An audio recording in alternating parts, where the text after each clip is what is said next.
Libro Hechos de los Apóstoles, capítulo 31. Se escucha el mensaje. Desde Éfeso, Pablo emprendió otra gira misionera, durante la cual esperaba visitar una vez más los escenarios de sus anteriores labores en Europa. Deteniéndose por un tiempo en Troas para predicar el Evangelio de Cristo, encontró algunos que estaban dispuestos a escuchar su mensaje. Me fue abierta puerta en el Señor, declaró más tarde respecto a sus labores en ese lugar. Pero a pesar del éxito de sus esfuerzos en Troas, no podía permanecer mucho tiempo allí. La solicitud de todas las iglesias y particularmente de la iglesia de Corinto pesaba sobre su corazón. Había esperado encontrarse con Tito en Troas y enterarse por él de cómo habían sido recibidas las palabras de consejo y reprensión enviadas a los hermanos corintios, pero se chasqueó. No tuve reposo en mi espíritu, escribió concerniente a este incidente, por no haber hallado a Tito, mi hermano. Partió de Troas y cruzó Macedonia, donde en la ciudad de Filipos encontró a Timoteo. Durante este tiempo de ansiedad concerniente a la iglesia de Corinto, Pablo esperaba lo mejor. Sin embargo, a veces se le llenaba el alma de sentimientos de profunda tristeza por temor a que sus consejos y amonestaciones fuesen mal comprendidos.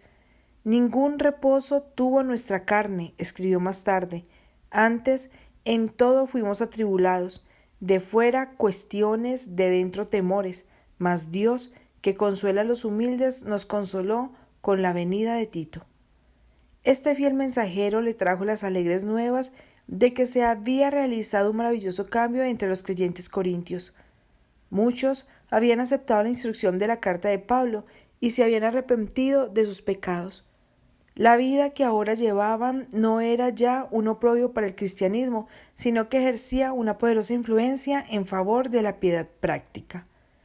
Lleno de gozo, el apóstol envió otra carta a los creyentes corintios, expresando la alegría de su corazón por la buena obra realizada entre ellos. Porque aunque os contristé por la carta, no me arrepiento. Bien que me arrepentí. Cuando estaba torturado por el temor de que sus palabras fueran despreciadas, había lamentado a veces haber escrito tan decidida y severamente. Ahora me gozo, continuó, no porque hayáis sido contristados, sino porque fuisteis contristados para arrepentimiento, porque habéis sido contristados según Dios, para que ninguna pérdida padecieseis por nuestra parte. Porque el dolor que es según Dios obra arrepentimiento saludable, de que no hay que arrepentirse. Ese arrepentimiento producido por la influencia de la gracia divina en el corazón induce a la confesión y al abandono del pecado. Tales fueron los primeros frutos que el apóstol declaró que se habían visto en la vida de los creyentes corintios. Cuánta solicitud ha obrado en vosotros, y aún defensa, y aún enojo, y aún temor, y aún gran deseo, y aún celo. Por algún tiempo Pablo había sentido honda preocupación por las iglesias, una preocupación tan pesada que apenas podía soportarla.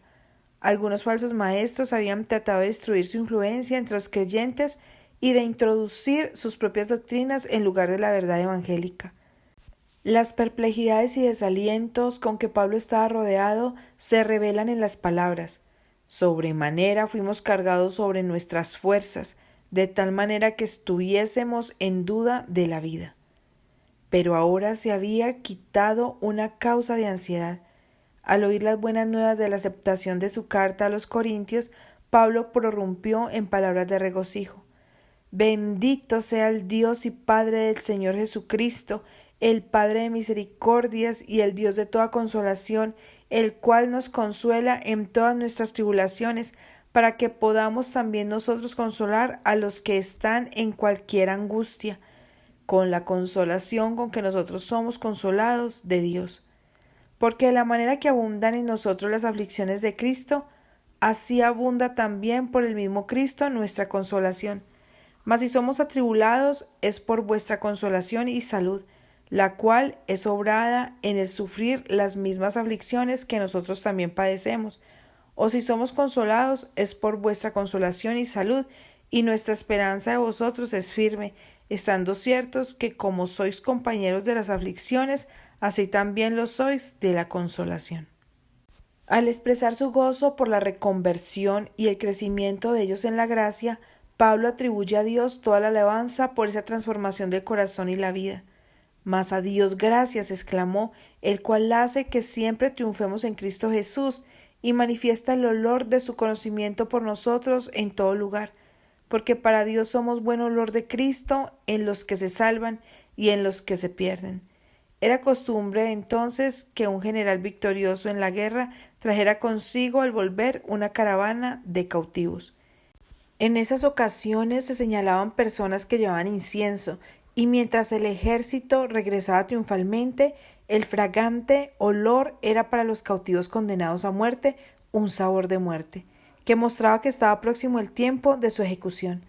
Pero para los prisioneros que habían obtenido el favor del conquistador y cuyas vidas iban a ser perdonadas, era un sabor de vida por cuanto mostraba que su libertad estaba cerca. Pablo estaba ahora lleno de fe y esperanza. Sentía que Satanás no había de triunfar sobre la obra de Dios en Corinto, y con palabras de alabanza exhaló la gratitud de su corazón. Él y sus colaboradores habrían de celebrar su victoria sobre los enemigos de Cristo y la verdad, avanzando con nuevo celo para extender el conocimiento del Salvador. Como el incienso, la fragancia del Evangelio habría de difundirse por el mundo. Para aquellos que aceptaran a Cristo, el mensaje sería un sabor de vida, pero para aquellos que persistieran en la incredulidad, un sabor de muerte para muerte.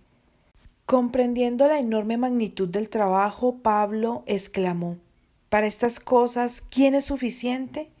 ¿Quién puede predicar a Cristo de tal manera que sus enemigos no tengan justa causa para despreciar al mensajero o el mensaje que da?»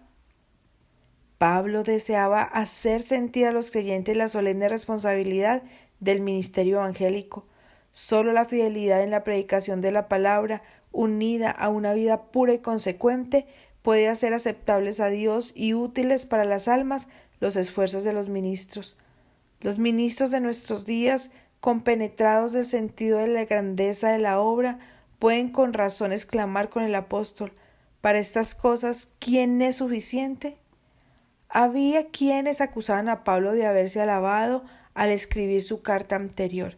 El apóstol se refirió ahora a esto preguntando a los miembros de la iglesia si juzgaban así sus motivos. ¿Comenzamos otra vez a alabarnos a nosotros mismos?, preguntó. ¿O tenemos necesidad, como algunos, de letras de recomendación para vosotros o de recomendación de vosotros?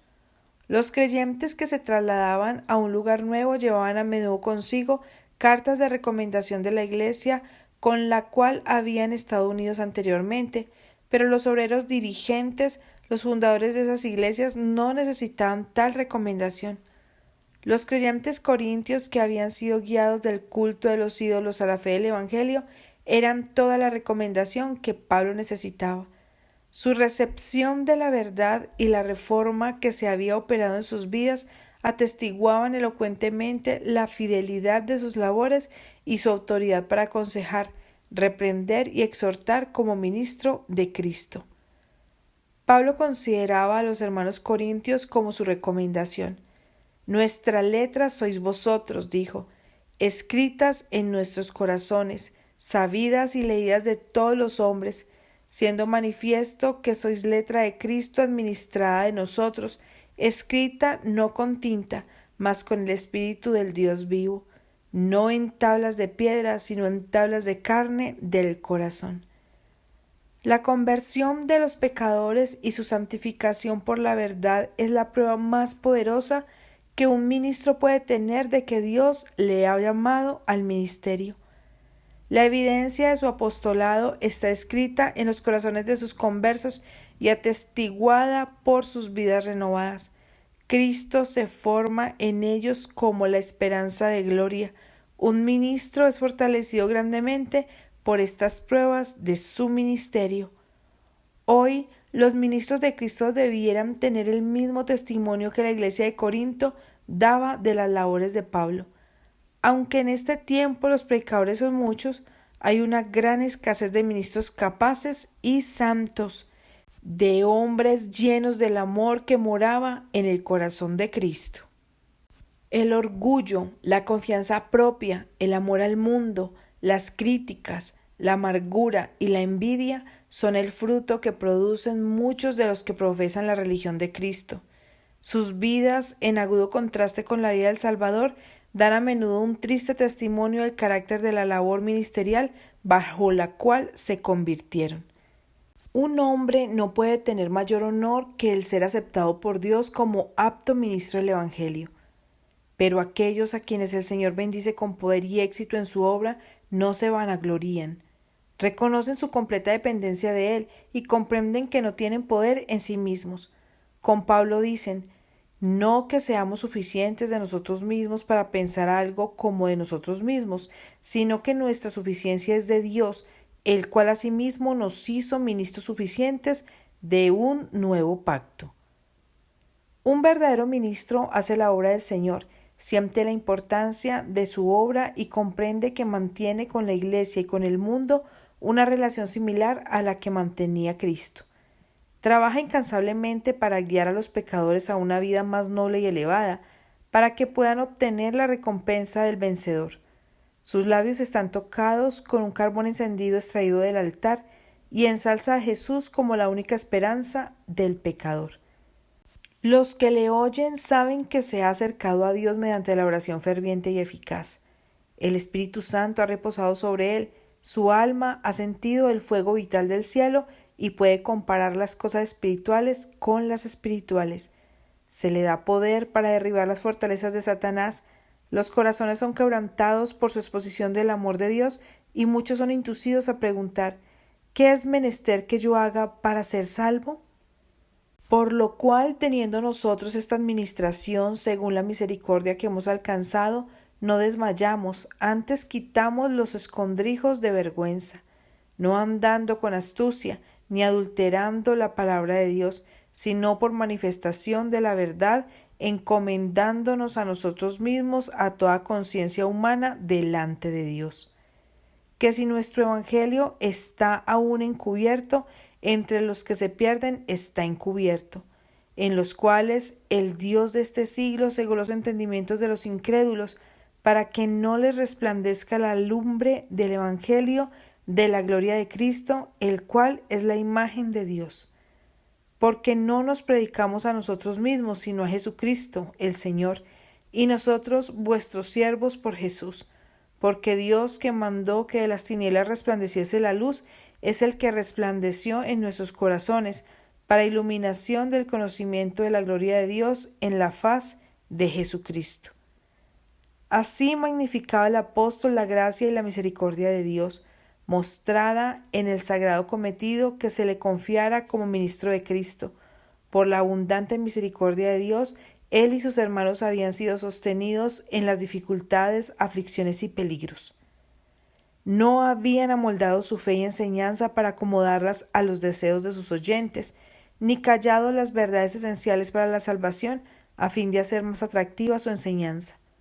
Habían presentado la verdad con sencillez y claridad, orando por la convicción y conversión de las almas, y se habían esforzado por vivir de acuerdo con sus enseñanzas para que la verdad que presentaban fuera aceptable a la conciencia de todo hombre. Tenemos empero este tesoro, continuó el apóstol, en vasos de barro para que la alteza del poder sea de Dios y no de nosotros. Dios podría haber proclamado su verdad mediante ángeles inmaculados, pero tal no es su plan. Él escoge a los seres humanos, a los hombres rodeados de flaquezas como instrumentos para realizar sus designios. El inestimable tesoro se coloca en vasos de barro. Mediante los hombres han de comunicarse al mundo sus bendiciones y ha de brillar su gloria en las tinieblas del pecado. Por su ministerio amante deben ellos encontrar al pecador y al necesitado para guiarlos a la cruz, y en toda su obra tributarán gloria, honor y alabanza a aquel que está por encima de todo y sobre todos. Al referirse a su propio caso, Pablo mostró que al elegir el servicio de Cristo no había sido inducido por motivos egoístas, porque su camino había estado bloqueado de pruebas y tentaciones. Estando atribulados en todo, escribió, mas no angustiados, en apuros, mas no desesperados, perseguidos, mas no desamparados, abatidos, mas no perecemos, llevando siempre por todas partes la muerte de Jesús en el cuerpo, para que también la vida de Jesús sea manifestada en nuestros corazones. Pablo les recordó a sus hermanos que, como mensajero de Cristo, él y sus colaboradores estaban continuamente en peligro. Las penalidades que soportaban estaban desgastando sus fuerzas. Nosotros que vivimos, escribió, siempre estamos entregados a muerte por Jesús, para que también la vida de Jesús sea manifestada en nuestra carne mortal, de manera que la muerte obra en nosotros y en vosotros la vida. Sufriendo físicamente por las privaciones y trabajos, estos ministros de Cristo estaban conformándose a la muerte de Él, pero lo que obraba muerte en ellos traía vida y salud espiritual a los corintios, quienes por la fe en la verdad eran hechos participantes de la vida eterna. En vista de esto, los seguidores de Jesús han de procurar no aumentar por el descuido y el desafecto las cargas y pruebas de los que trabajan. Teniendo el mismo espíritu de fe, continuó Pablo, conforme a lo que está escrito, creí, por lo cual también hablé, nosotros también creemos, por lo cual también hablamos, plenamente convencido de la realidad de la verdad, a él confiada, nada podía inducir a Pablo a manejar engañosamente la palabra de Dios o a ocultar las convicciones de su alma. No quería conformarse con las opiniones del mundo para adquirir riqueza, honor o placer, aunque en constante peligro del martirio por la fe que había predicado a los corintios, no se intimidaba, porque sabía que el que había muerto y resucitado le levantaría de la tumba y le presentaría al Padre. Todas las cosas suceden por vosotros, para que la gracia difundida en muchos acreciente la acción de gracias para gloria de Dios. No para engrandecerse a sí mismos predicaban los apóstoles el Evangelio. Era la esperanza de salvar almas lo que los inducía a dedicar sus vidas a esta obra, y era esta esperanza lo que les ayudaba a no abandonar sus esfuerzos por causa de los peligros que los amenazaban o de los sufrimientos que soportaban. Por tanto, declaró Pablo, no desmayamos. Antes, aunque nuestro hombre exterior se va desgastando, el interior empero se renueva de día en día. Pablo sentía el poder del enemigo, pero aunque sus fuerzas físicas declinaban, declaraba fiel y resueltamente el Evangelio de Cristo. Vestido con toda la armadura de Dios, este héroe de la cruz proseguía la lucha. Su voz animosa lo proclamaba triunfante en el combate. Fijando sus ojos en la recompensa de los fieles, exclamó con tono de victoria: porque lo que al presente es momentáneo y leve de nuestra tribulación, nos sobra un sobremanera alto y eterno peso de gloria, no mirando nosotros a las cosas que se ven, sino a las que no se ven, porque las cosas que se ven son temporales, mas las cosas que no se ven son eternas. Es muy ferviente e impresionante la invitación del apóstol a sus hermanos corintios a considerar de nuevo el inmaculado amor de su Redentor. Ya sabéis la gracia de nuestro Señor Jesucristo, declaró, que por amor de vosotros se hizo pobre, siendo rico, para que vosotros con su pobreza fueseis enriquecidos. Conocéis la altura desde la cual se rebajó, la profundidad de la humillación a la cual descendió. Habiendo emprendido la senda de la abnegación y el sacrificio, no se apartó de ella hasta que hubo dado su vida. No hubo descanso para él entre el trono y la cruz. Pablo se fue deteniendo en un punto tras otro, a fin de que los que leyeran su epístola pudieran comprender plenamente la maravillosa condescendencia de su Salvador con ellos, presentando a Cristo como era cuando era igual a Dios y recibía con él el homenaje de los ángeles. El apóstol trazó su curso hasta cuando hubo alcanzado las más bajas profundidades de la humillación. Pablo estaba convencido de que si podía hacerles comprender el asombroso sacrificio hecho por la majestad del cielo, barrería de sus vidas todo su egoísmo. Mostró cómo el Hijo de Dios había depuesto su gloria y se había sometido voluntariamente a las condiciones de la naturaleza humana. y entonces se había humillado como un siervo, llegando a ser obediente hasta la muerte y muerte de cruz, para poder elevar a los hombres de la degradación a la esperanza y el gozo del cielo. Cuando estudiamos el carácter divino a la luz de la cruz, vemos misericordia, ternura, espíritu perdonador unidos con equidad y justicia. Vemos en medio del trono a uno que lleva en sus manos y pies y en su costado las marcas del sufrimiento soportado para reconciliar al hombre con Dios. Vemos a un Padre infinito que mora en luz inaccesible, pero que nos recibe por los méritos de su Hijo. La nube de la venganza que amenazaba solamente con la miseria y la desesperación revela a la luz reflejada desde la cruz el escrito de Dios. Vive, pecador, vive. Vosotros, almas arrepentidas y creyentes, vivid. Yo he pagado el rescate. Al contemplar a Cristo, nos detenemos en la orilla de un amor inconmensurable. Nos esforzamos por hablar de este amor, pero nos faltan las palabras. Consideramos su vida en la tierra, su sacrificio por nosotros, su obra en el cielo como abogado nuestro y las mansiones que está preparando para aquellos que le aman, y solo podemos exclamar: ¡oh, qué altura y profundidad las del amor de Cristo! En esto consiste el amor, no que nosotros hayamos amado a Dios, sino que Él nos amó a nosotros y ha enviado a su Hijo en propiciación por nuestros pecados. Mirad cuál amor nos ha dado el Padre, que seamos llamados hijos de Dios. En todo verdadero discípulo este amor, como fuego sagrado, arde en el altar del corazón. Fue en la tierra donde el amor de Dios se reveló por Cristo. Es en la tierra donde sus hijos han de reflejar su amor mediante vidas inmaculadas. Así los pecadores serán guiados a la cruz para contemplar al Cordero de Dios.